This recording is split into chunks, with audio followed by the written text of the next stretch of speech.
மகா கந்த சஷ்டி விரதம் 6வது நாள் இன்றைக்கி வந்துடுச்சு. இன்றைக்கி கொஞ்சம் காலையிலே சீக்கிரமாக எழுந்திரிச்சு வீடெல்லாம் தூத்து தொடச்சிட்டு பாய் பெட்ஷீட்டெல்லாம் அலசி போட்டு விளக்கெல்லாம் விளக்கிட்டு சாமி கும்பிட்டாச்சு.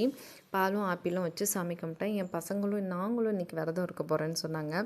சரி ஓகே, அவங்க ஆசை ஏன் கெடுப்பானு அப்படின்னு சொல்லிட்டு அவங்களுக்கு எவ்வளோ நேரம் பசி தாங்க முடியுதோ அவ்வளோ நேரம் இருக்கட்டும்னு சொல்லிட்டு நானும் விட்டுட்டேன்.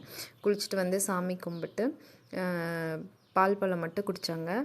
எவ்வளோ நேரம் பசி எடுக்குதோ அதுக்கப்புறம் சாப்பிட்டுக்கோங்கன்னு சொல்லிட்டு விட்டுட்டு அவங்க ஆசையை ஏன் கெடுப்பானு சொல்லிட்டு அப்புறம் பக்கத்தில் இருக்கிற மயிலேறி முருகர் கோவிலுக்கு வந்தோம். இதுக்கு முந்தின வருஷம் வந்து நைட்டு வந்தோம். பகலில் இந்த மாதிரி பார்க்க முடியல.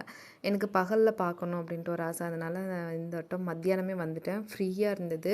நல்ல கண் குளிர பொறுமையாக சாமியை கும்பிட்டு வந்தோம். போன வருஷம் அவசர அவசரமாக கூட்ட நெரிசல்லாம் லைனில் நின்று கொஞ்சம் கொஞ்சமாக லைன் மூவ் ஆகிட்டு இருந்தது. அப்படி போய் கும்பிட்டு வந்தோம்.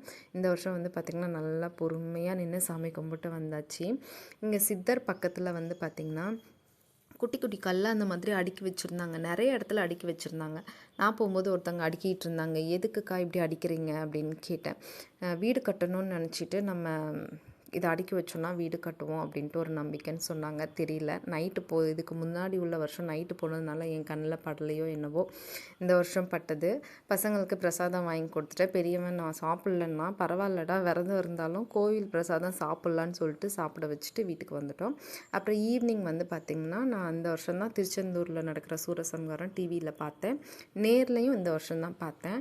டிவியில் 2 தலை கலட்டுற வரைக்கும் பார்த்தேன். அதுக்கப்புறம் பக்கத்தில் ஒரு இடத்துல சூரசம்ஹாரம் நடக்கும். அங்கே கிளம்பி போயிட்டோம். இப்போ நடந்து போகிற தூரம் தான். அங்கே போய் அங்கேயும் சூரசம்ஹாரம் நடக்கிறத இந்த வருஷம்தான் நான் வந்து இவ்வளோ தெளிவாக நல்லா பார்த்துருக்கேன். ஆனால் முருகர் தான் கொஞ்சம் தெரியல, அந்த சைடு திரும்பிட்டு இருந்தார். அதுக்கப்புறம் எல்லாம் கழட்டி முடிச்சுட்டு தீபாவளி காட்டினதுக்கப்புறமா முன்னாடி போய் நின்று முருகரை பார்த்து சாமி கும்பிட்டு வீட்டுக்கு வந்தாச்சு. வீட்டில் வந்து குளிச்சுட்டு அதுக்கப்புறம் பிரசாதம் பண்ணி சாமிக்கு வந்து வச்சு கும்பிட்டேன். திருப்பாகம் பண்ணேன். இது வந்து முருகருக்கு ரொம்ப பிடிச்சதுன்னாங்க. நான் எப்படியாவது இந்த வருஷம் அதை பண்ணணும்னு சொல்லிட்டு வீட்டில் வந்து குளிச்சுட்டு திருப்பாகம் பண்ணிவிட்டு அதுக்கப்புறம் சாமிக்கு பிரசாதம் வச்சு சாமி கும்பிட்டாச்சு. சர்க்கோண தீபம் ஏற்றி சாமி கும்பிட்டு அந்த பிரசாதத்தை இன்றைக்கி நம்ம கொஞ்சமாக எடுத்து சாப்பிட்டுக்கலாம். சாப்பிட்டு பால் பழம் சாப்பிட்டு இன்றைக்கி விரதத்தை முடித்தாச்சு.